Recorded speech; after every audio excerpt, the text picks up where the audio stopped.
سورہ نازیات مکہ مکرمہ میں نازل ہوئی۔ اس میں 46 یعنی 46 آیتیں اور 2 یعنی 2 رکوع ہیں۔ نازل ہونے کے اعتبار سے یہ 81 یعنی 81 نمبر پر ہے، لیکن تلاوت کے اعتبار سے یہ 79 یعنی 79 نمبر پر ہے اور سورہ نبا کے بعد نازل ہوئی ہے۔ اس میں 197 یعنی 197 کلمات اور 753 یعنی 753 حروف ہیں۔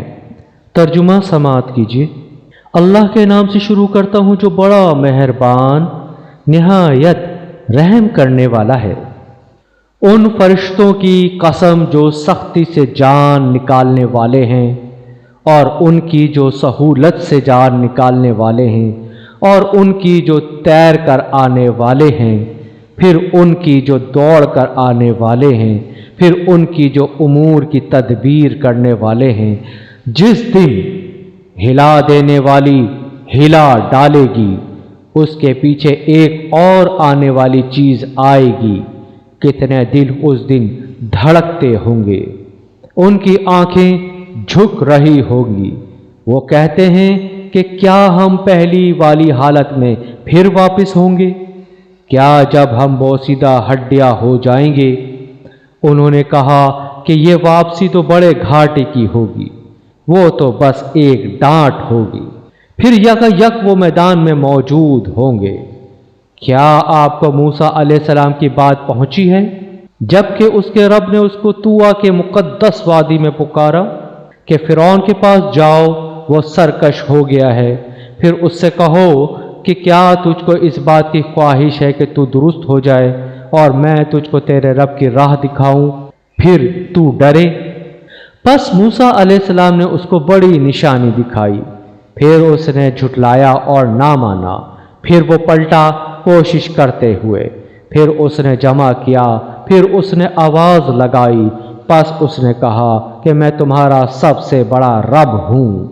پس اللہ نے اس کو آخرت اور دنیا کے عذاب میں پکڑا۔ بے شک اس میں نصیحت ہے ہر اس شخص کے لیے جو ڈرے۔ کیا تمہارا بنانا زیادہ مشکل ہے یا آسمان کا؟ اللہ نے اس کو بنایا، اس کی چھت کو بلند کیا، پھر اس کو درست بنایا اور اس کی رات کو اندھیری بنایا ہے اور اس کے دن کی دھوپ باہر نکال دی ہے، اور زمین کو اس کے بعد پھیلایا، اس سے اس کا پانی اور چارہ نکالا اور پہاڑوں کو قائم کر دیا سامان حیات کے طور پر تمہارے لیے اور تمہارے چوپایوں کے لیے۔ پھر جب وہ بڑا ہنگامہ آئے گا جس دن انسان اپنے کیے کو یاد کرے گا اور دیکھنے والوں کے سامنے دوزخ ظاہر کر دی جائے گی، پس جس نے سرکشی کی اور دنیا کی زندگی کو ترجیح دی تو یقیناً دوزخ اس کا ٹھکانہ ہوگا، اور جو شخص اپنے رب کے سامنے کھڑا ہونے سے ڈرا اور نفس کو خواہش سے روکا تو جنت اس کا ٹھکانہ ہوگا۔ وہ آپ سے قیامت کے بارے میں پوچھتے ہیں کہ وہ کب واقع ہوگی، آپ کو کیا کام اس کے ذکر سے؟ یہ معاملہ آپ کے رب کے حوالے ہے، آپ تو بس ڈرانے والے ہو اس شخص کو جو ڈرے۔ جس دن یہ اس کو دیکھ لیں گے اس دن انہیں معلوم ہوگا جیسے وہ ایک شام یا ایک صبح سے زیادہ نہیں رہے۔